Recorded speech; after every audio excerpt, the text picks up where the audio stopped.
మేమే సార్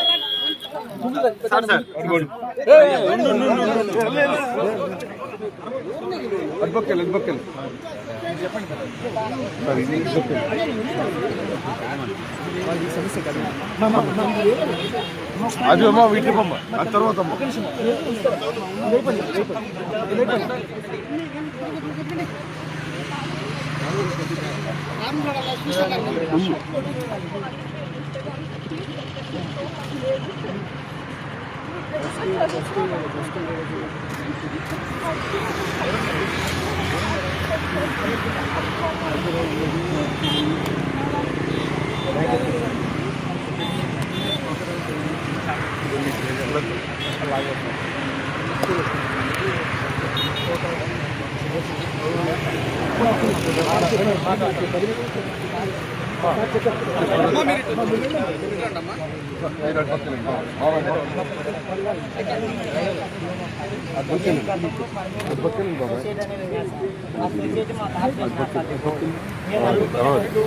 ప్రతి వస్తువును పట్టుకొని ఇప్పుడు కొత్త విజయ్ కుమార్ సార్ ఎఫ్డీ వచ్చింది సార్. ఇప్పుడు ఇంతకుముందు గతం నుంచి జరుగుతున్నాయి సార్. విజయ్ కుమార్ సార్ ప్రతి వస్తువు తీసుకుపోయి లోపల డిపోజిట్ చేస్తున్నారు సార్. ఏమో సార్ మేము అల్లుకునేటివి ఏరియా ఇప్పుడు మనం కర్ణాటక వెళ్ళాలి సార్. అది అక్కడ చంద్రికలు పట్టుపురుగులు తయారవుతాయి సార్. అక్కడ పోనీకి మేము ట్రాన్స్పోర్ట్ బండికి ఎత్తుకున్నప్పుడే పట్టేస్తాం సార్. సార్ దాదాపుగా 5 నెలలు అయింది సార్ వచ్చి. ఈ రోజుకి ఒక్క పని చేసుకునే వాళ్ళం కాదు సార్. ఆయన కాడికి ఒక 10 అల్లుకొని ఎత్తుకొని ఒక 10 మంది కలిసి ఒక లారీ ఎత్తుకున్నాము సార్. 100 మంది కలిసి అది ఎంబడే పట్టుకొని పోయి డిపోలు వేసి సీల్ చేసేస్తాం. పర్మిషన్ ఉండి పోతే వాళ్ళు సీల్ చేసినారు సార్. కొన్ని ఇప్పుడు 5 నెలల నుంచి పర్మిషన్ ఇవ్వకపోతే మేము ఎత్తుకొని పోతున్నాం సార్.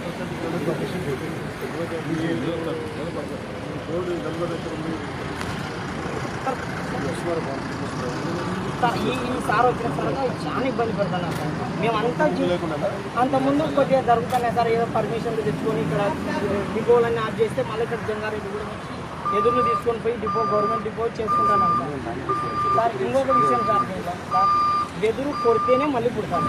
వెదురు కొట్టకపోతే ఆ భూమి అనేది ఎండిపోతుంది సార్. ఎండిపోయి ఈ జీవాలు ఇవన్నీ రాసుకొని ఆ మంట అది వేడి ఎక్కువయ్యి ఆ భూములన్నీ కాలిపోయి కొండనే వేస్ట్ కాలిపోయి.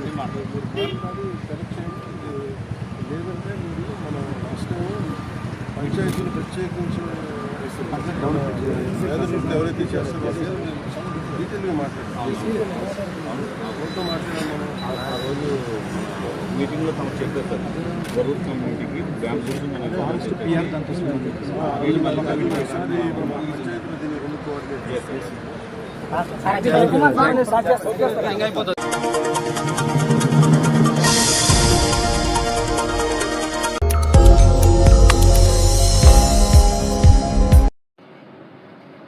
డెబ్బై 75% ఉన్న దివ్యాంగులకు రూ.15,000 పింఛన్ మంజూరు చేయాలి.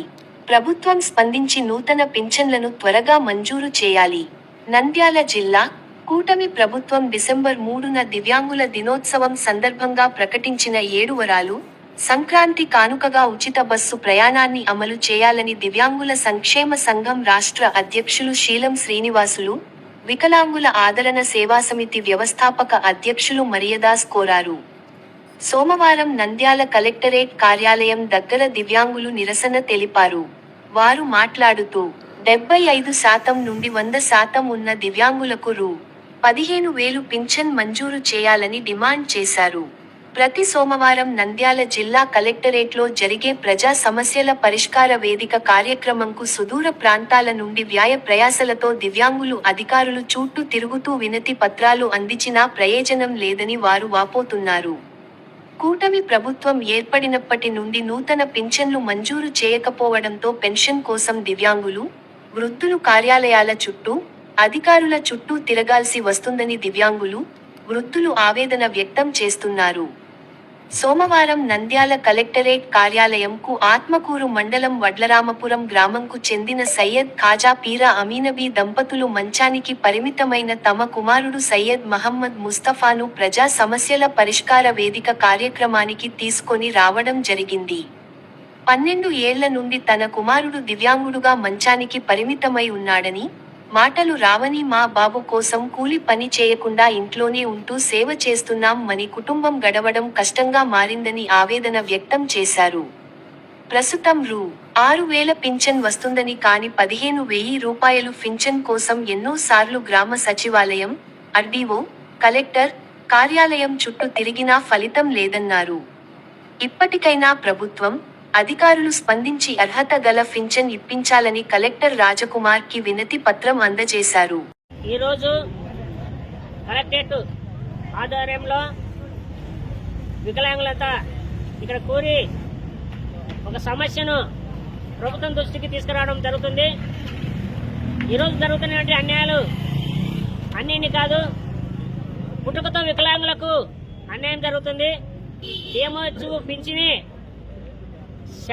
శారీరకంగా వికలాంగులత్వం కలిగి పుట్టుకతో వికలాంగులకు అన్యాయం జరుగుతుంది. కనుక ఈరోజు 200 పింఛన్లని జిల్లాకు ప్రకటించడం జరిగింది. ఆ పింఛన్లు ఎవరికంటే మధ్యన కోల్పోయినటువంటి దివ్యాంగులత్వాన్ని పొందుకొని శారీరకంగా వారికి పింఛని అమలు చేయడం జరుగుతుంది. అది కాదు, నేను పుట్టుకతో వికలాంగులకు ఇక్కడ ఇవ్వాలి పింఛని. ఏదంటే 75% నుంచి 100% ఉన్న దివ్యాంగులకు 15,000 పింఛని ఇవ్వాలి. అది కాకుండా దీర్ఘకాల వ్యాధులు అని చెప్పేసి దీర్ఘకాల వ్యాధుల వాళ్లకు మంజూరు చేయడం జరిగింది. అది మేము తప్పు అనట్లేదు, కానీ దివ్యాంగులంటే పుట్టుదలనే తల్లి గర్భం నుంచి పుట్టుదలనే వికలాంగుని గుర్తించి మాకు తక్షణమే న్యాయం జరిపించవలసిందిగా ఈ రాష్ట్ర ప్రభుత్వాన్ని, అధికారులను కోరుతున్నాం. అదే కాకుండా 7 వారాలు మొన్న డిసెంబర్ 3న ప్రకటించడం జరిగింది. కానీ ఇంతవరకు మాకు ఏ నిర్ణయము తెలియరాలేదు. కనుక రేపు జనవరిలో మాకు ఆ 7 వారాలను లిఖితపూర్వకంగా మాకు అనుగ్రహించవలసిందిగా ఈ రాష్ట్ర ప్రభుత్వాన్ని కోరుకుంటున్నాం. అసలు ఏపీ దివ్యాంగుల సంక్షేమ సంఘం రాష్ట్ర అధ్యక్షులు ఈరోజు నంద్యాల జిల్లా కలెక్టర్ గారి కార్యాలయం దగ్గర దివ్యాంగుల ఆదరణ సేవా సమితి వ్యవస్థాపక రాష్ట్ర అధ్యక్షులు జడ్జారి మర్యాదాస్ గారు, బేతంచెర్ల ఎం రామకృష్ణారెడ్డి గారు, సీతారామపురం డాన్సీన్ గారు, బేతంచెర్ల మద్దిరెడ్డి గారి ఆధ్వర్యంలో రాష్ట్ర ప్రభుత్వానికి, కూటమి ప్రభుత్వానికి మేము విన్నవించుకుంటున్న అంశం ఏమంటే, డిసెంబర్ 3 ప్రపంచ వికలాంగుల దినోత్సవం సందర్భంగా గౌరవ ముఖ్యమంత్రి వర్యులు శ్రీ నారా చంద్రబాబు నాయుడు గారు 7 వారాలు ప్రకటించారు. సంక్రాంతి లోపల మాకు సంక్రాంతి కానుకగా కొత్త సంవత్సరం ఉచిత బస్సు పథకాన్ని అమలు చేయాలని చెప్పేసి కూటమి ప్రభుత్వానికి ప్రత్యేకించి మేము విన్నవిస్తున్నాం సార్. అదేవిధంగా డిఎంహెచ్ఓ పెన్షన్లు ఏవైతే ఉన్నాయో వాటిని పుట్టుకతో వికలాంగులుగా ఉండి దీర్ఘకాలికంగా వ్యాధులను అనుభవిస్తున్నట్టు వారికి మొదటి ప్రాధాన్యత ఇవ్వాలని చెప్పేసి ఈ సందర్భంగా కూటమి ప్రభుత్వానికి మేము విన్నవిస్తున్నాం సార్. అదేవిధంగా నకిలీ వికలాంగుల పింఛన్ల ఏరివేత కార్యక్రమం చేయడం, తద్వారా నిజమైన వికలాంగులకు అన్యాయం జరుగుతుంది సార్. కారణం ఏంటంటే సంబంధిత డాక్టర్స్ వారి స్టాఫ్ సరిగా దివ్యాంగులకు ఇంటిమేషన్ ఇవ్వడం లేదు. ఓహెచ్ వికలాంగుడు అయితే క్యాంపుకు రామని చెప్పి ఉంటుంది, కానీ వారి సర్టిఫికెట్ లో విజువల్ వికలాంగుడు అని ఉంటుంది. వాళ్ళ యొక్క తప్పిదాల వల్ల వికలాంగులు 2 సార్లు 3 సార్లు 4 సార్లు క్యాంపుకు హాజరవుతున్నారు సార్. దయచేసి వారు చేసే తప్పిదాలకు వికలాంగులను ఇబ్బంది పెట్టకూడదని చెప్పేసి మేము విన్నవిస్తున్నాం సార్. వడ్డరామాపురం నేను 6,000 పింఛను వచ్చింది. మాకు 15,000 పింఛను రావాలని ఇక్కడ కలెక్టర్ ఆఫీసులో ఏమన్నారంటే జనవరి తర్వాత రండి, అప్పుడు డాక్టర్లు మళ్ళా సర్టిఫికేట్ కొత్తది ఇవ్వాలా, వచ్చిన తర్వాత ఆన్లైన్ చేస్తారు. ఇప్పుడు ఇచ్చినారు కదా, ఇది చెల్లదంటనా? ఇది లేదు, మళ్ళా రావాలా అంటున్నారు. ఎంత వయసు పిల్లలకి? 12 సంవత్సరాలు. ఏ ఊరు మీది? శ్రీశైలం వడ్డరామాపురం, శ్రీశైలం ఆత్మకూరు వడ్డరామాపురం. ఎంత వయసు పిల్లలకి? 12 సంవత్సరాలు. మంచానికి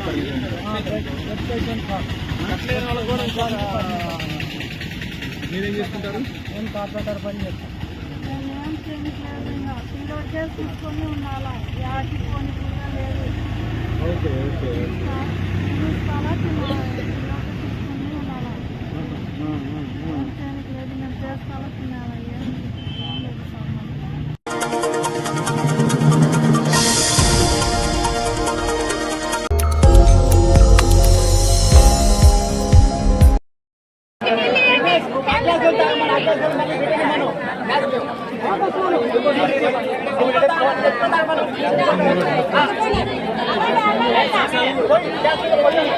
కూర్చోరట్లే కూర్చోరి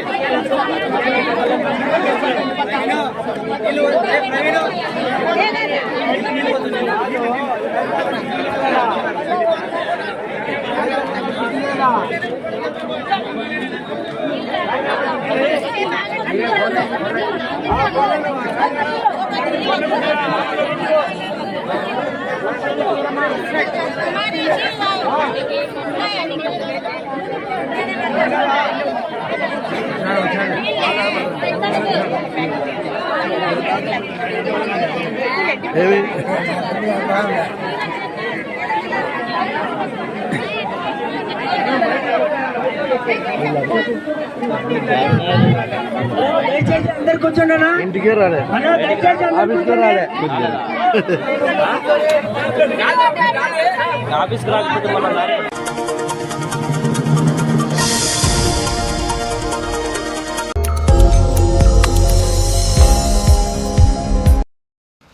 నా పేరు డాక్టర్ కొట్టే Chennai, retired principal.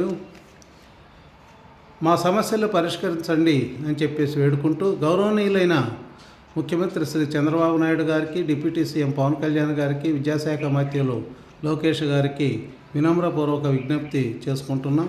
Speed of doing బిజినెస్లోనే speed కాక ప్రజల సమస్యలపై కూడా మంత్రివర్గం, పాలనా యంత్రాంగం స్పీడ్గా పనులు చేయడానికి దృష్టి పెట్టాలి.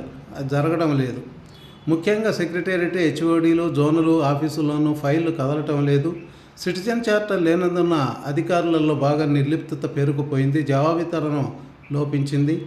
విజ్ఞప్తులకు పనే జరగట్లేదు. కనీసం ఎందుకు జరగడం లేదో దానికి సమాధానాలు నెలలు, సంవత్సరాలు గడిచినా కూడా వాళ్ళ నుంచి ఎలాంటి సమాచారం అందట్లేదు. ఇక లంచాల సంగతి మామూలే, అందరికీ తెలిసిందే. లంచాల వ్యవహారంలో రెవెన్యూ, పోలీసు, కమర్షియల్ ట్యాక్స్ లాంటివి ఇంతకుముందు పేరు గాంచినవి ఇప్పుడు విద్యాశాఖ లాంటి అది ఇది అనకుండా అన్ని శాఖల్లో కూడా దుష్ట సంప్రదాయం బాగా పెరిగిపోయింది. ఏసీబీ అనే భయం అనేది లేకుండా పోయింది. ఎందుకంటే రెడ్ హ్యాండెడ్గా దొరికిన వాళ్ళు డబ్బులు ఇచ్చి పలుకుబడుతూ నిర్దోషిగా బయటపడుతున్నారు. మళ్ళీ ప్రమోషన్లు కూడా పొందుతూనే ఉన్నారు. ఇక భయం ఏముంది? వారిపై కఠిన చర్యలు తీసుకోకపోతే ఇంకా రెచ్చిపోతున్నారు. తెలంగాణలో ఒక మహిళా తహసీల్దార్ను ఆమె సీట్లోనే పెట్రోల్ పోసి తగలబెట్టిన ఉదంతం మనందరికీ తెలిసిందే. ఇప్పుడు లంచాలు కూడా వేలు లక్షలు అడుగుతున్నారు. చివరకు కోర్టు బంట్రోతు కూడా కోర్టులోనే సంతకం పెట్టించుకొని డబ్బులంటూ చేయిస్తున్నాడు. అది న్యాయస్థానంలో పరిస్థితి. యంత్రాంగం ఎంత నిర్లక్ష్యంగా, ఉదాసీనతతో, బాధ్యతారాహిత్యంతో పనిచేస్తున్నారో నా విషయంలో ఒక 2-3 ఉదంతాలు మీకు తెలియజేస్తాను. ఇది కేవలం నా సమస్య కాదు, అందరి సమస్యలు అందరు చెప్పుకోలేదు కదా. నా సమస్యతో పాటు వాళ్ళ సమస్యలు కూడా ఉన్నాయి. నేను ఒక గవర్నమెంట్ జూనియర్ కాలేజీలో రిటైర్డ్ ప్రిన్సిపాల్ను. 31/8/2018లో రిటైర్ అయ్యాను. కానీ నాకు రావాల్సిన బెనిఫిట్స్ ఇంతవరకు అన్నీ రానేలేదు.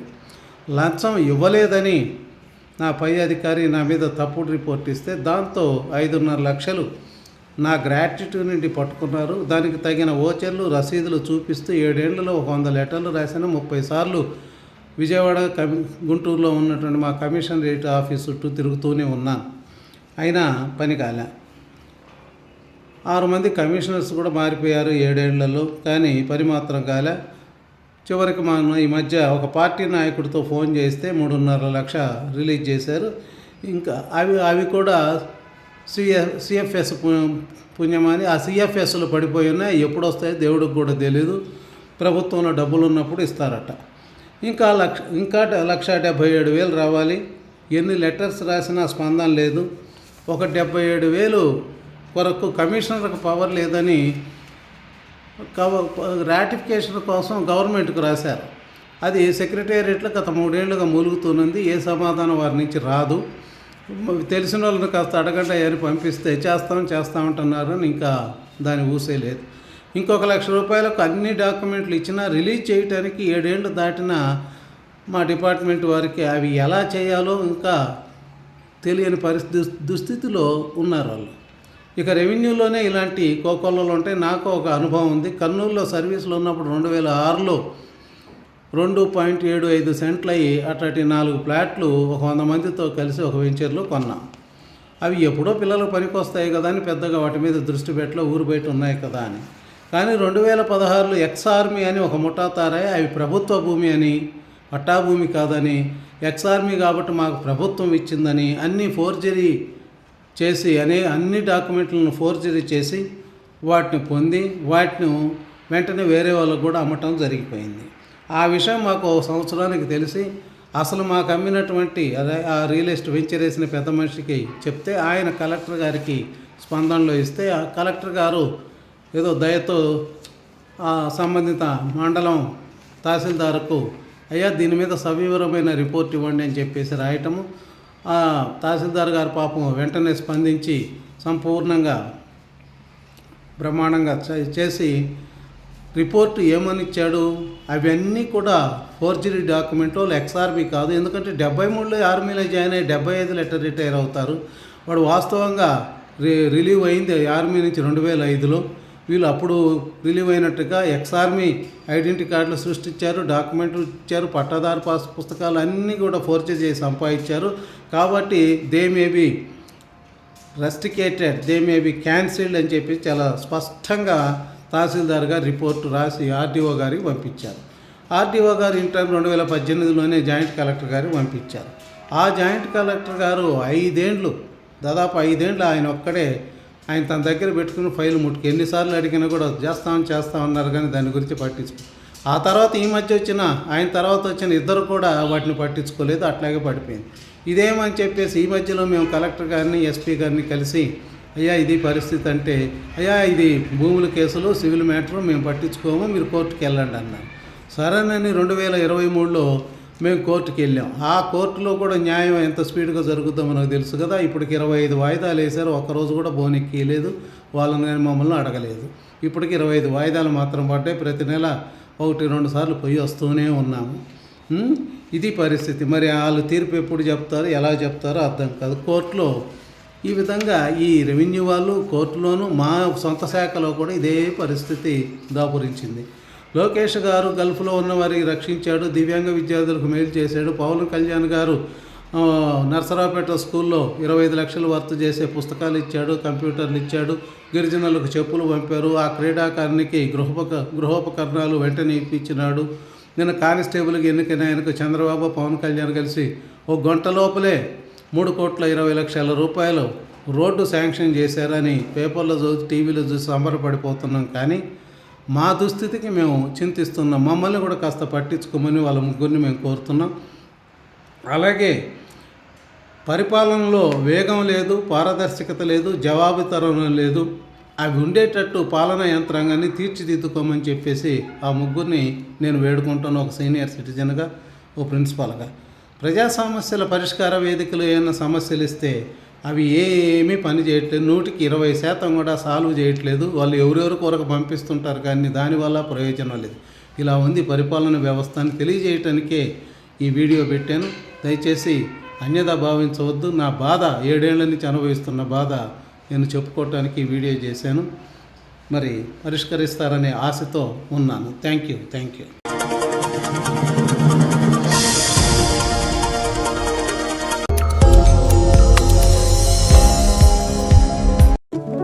పట్టణంలోని శేషారెడ్డి సిహెచ్సిలో మారం విష్ణు సునీత దంపతుల సహకారంతో సోమవారం లయన్స్ క్లబ్ ఆధ్వర్యంలో రోగులకు, వృద్ధులకు అన్నదానం చేశారు.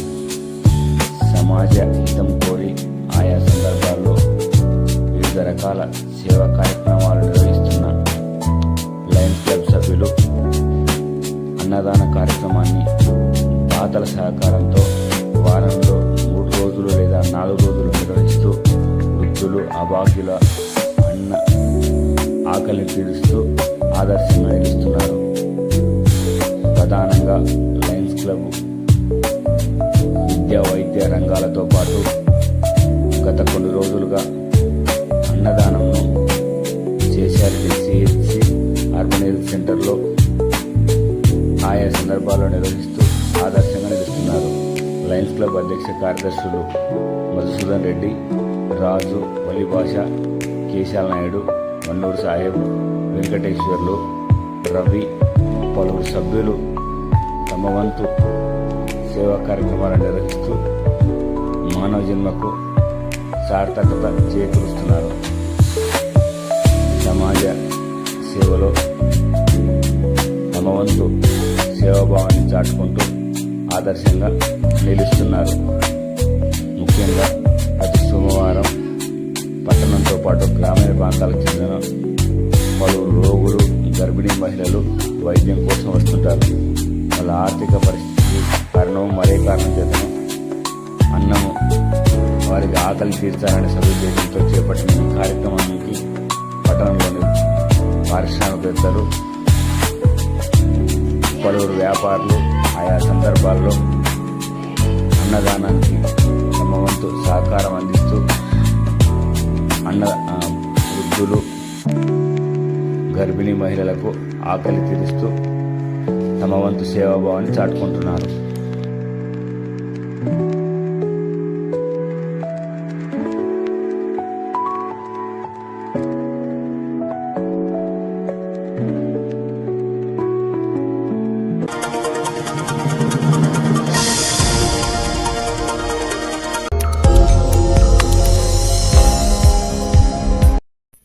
వెలుగోడులో 22 లక్షలతో నిర్మించిన గ్రామ పంచాయతీ వాణిజ్య సముదాయాన్ని, రూ. 12 లక్షలతో నిర్మించిన సీసీ రోడ్డును ప్రారంభించిన ఎమ్మెల్యే బుడ్డ.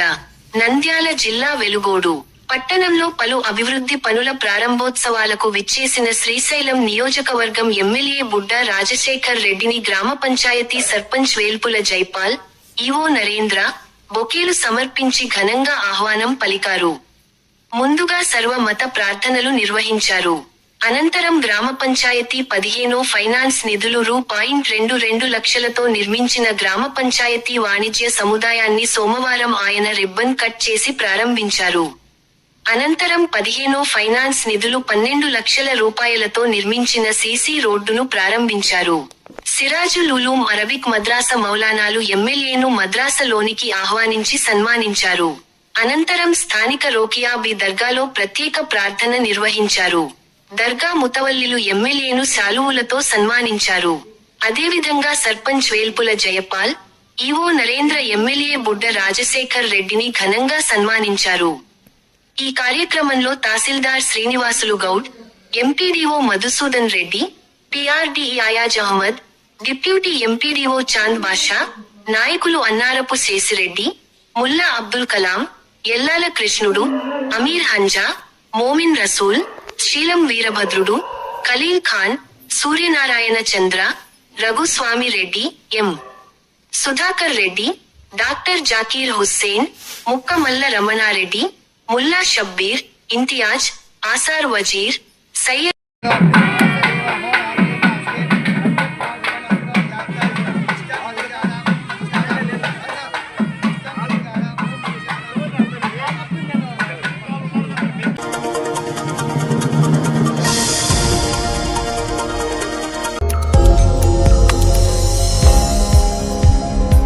అధ్యక్షుడు శ్రీ జేఎస్ఎస్ బ్రహ్మానందచారి ఆధ్వర్యంలో సాయి విద్యానంద పాఠశాల తల్లిదండ్రుల పాద పూజ కార్యక్రమం ఏర్పాటు చేయడం జరిగింది.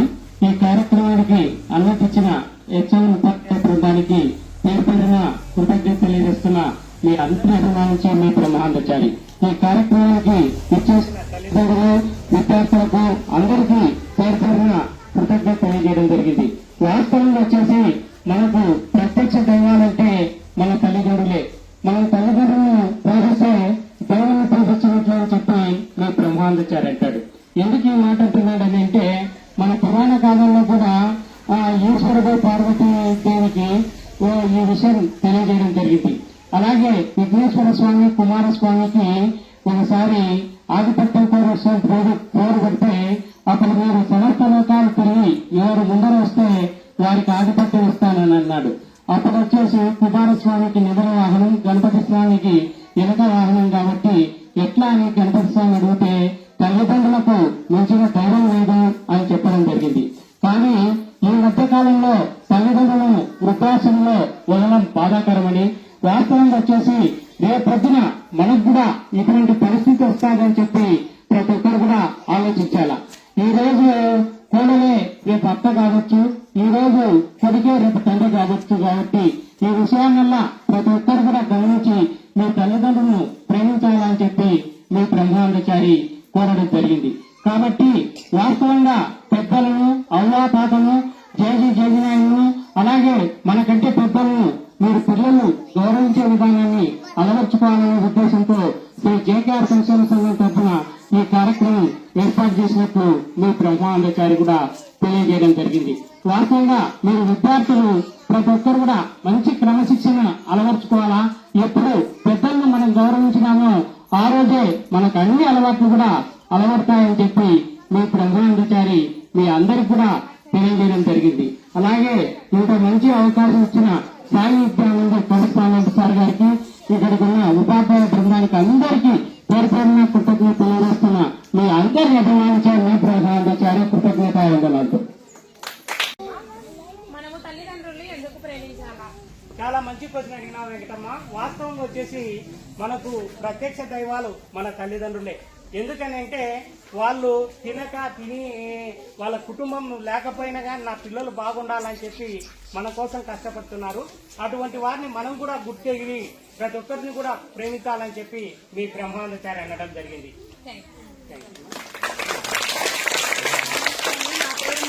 తల్లిదండ్రులు ఎందుకు వృద్ధాశ్రమంలో వదిలిపెడుతున్నారు? చాలా మంచి క్వశ్చన్ అడిగినామమ్మా మనస గారు. వాస్తవంగా వచ్చేసి ఉమ్మడి కుటుంబ వ్యవస్థలు పతనం కావడంతో ప్రతి ఒక్కరు కూడా మామూలుగా వచ్చేసి ప్రతి ఒక్కరు కూడా ఏమైతుంది అంటే ఈ ఉద్యోగాల రీత్యా బ్రతుకు రీత్యా అలాగే వచ్చేసి చిన్నపిల్లలను చిన్నతనం నుంచి చదవాలనే ఉద్దేశంతో స్కూళ్ళల్లో వదలడంతో వాళ్ళ మీద ప్రేమ తగ్గిపోతుంది. పూర్వకాలం ఏమైతుంది అంటే ప్రతి ఒక్కరు ఎక్కడున్నా కానీ పండగలకు కలిసేవాళ్ళు అనమాట. ఇప్పుడు ఆ విధానం కూడా తప్పిపోయింది. ఆ విధానం తప్పిపోవడంతో మనకెందుకులే అని చెప్పి వృద్ధాశ్రమంలో వదులుతున్నారు. రేపొద్దున వాళ్ళ పరిస్థితి కూడా అట్టే అవుతారు. ఈ రోజు మీ కొడుకులు మీ కూతుర్లు అందరూ కూడా గమనిస్తుంటారు. ఈ పరిస్థితిని మీరు అందరూ అర్థం చేసుకొని మీ తల్లిదండ్రులు కూడా మీరు ప్రేమించాలని చెప్పి మీ బ్రహ్మాండాచార్య అంటారు.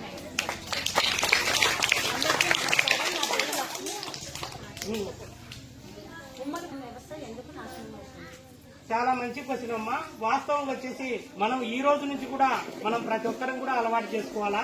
మనకి ఎన్నో రకాల పండుగలు ఉన్నాయి. వాస్తవంగా వచ్చేసి ప్రతి ఒక్కరు వాళ్ళ ఇష్టదైవమైన పండుగకు పిలుచుకొని తల్లిదండ్రులతో పెద్దలతో మనం అందరం కలిసి ఉంటే, అలాగే వచ్చేసి ముసలిళ్ళను కూడా ప్రేమించే విధానం ఏర్పరచుకోవాలా. జేజీనాయన అని అవ్వ తాతను అందరినీ కూడా గౌరవించాలా.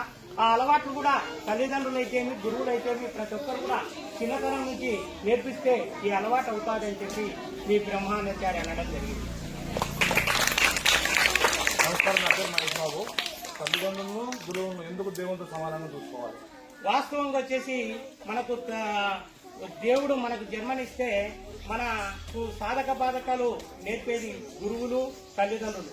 వాస్తవంగా వచ్చేసి ప్రతి విద్యార్థి కూడా సమాజం నుంచి 20% గమనిస్తే, గురువుల నుంచి 20% గమనిస్తే, తల్లిదండ్రుల నుంచి 20% గమనిస్తే, ఆయన సొంత తెలివితేటలతో ఒక 20%, స్నేహితులతో ఒక 20% గమనిస్తారు. కాబట్టి మనం ఏ రకంగా ఉన్నామో పిల్లలు కూడా మన ప్రవర్తన ఆధారపడి ఉంటుంది. కాబట్టి ప్రతి ఒక్కరు కూడా తల్లిదండ్రులను ప్రేమించాలని చెప్పి మీ బ్రహ్మాండాచార్య కోరడం జరిగింది. చెరకొండ గ్రామంలో సాయి విద్యామందిలో వేణుగోపాల్ సార్ కరస్పాండెంట్ ఆధ్వర్యంలో తల్లిదండ్రుల సమావేశం ఏర్పాటు చేసి ఇంత మంచి క్వశ్చన్ అడిగిన అందుకు శ్రీ జేకేఆర్ సంక్షేమ సంఘం అధ్యక్షుడు మీ అందరికి కూడా పేరు పేరున కృతజ్ఞత తెలియజేస్తున్నా. మీ అందరిని అభిమానించే మీ బ్రహ్మాండాచారి కృతజ్ఞత వందనాలతో.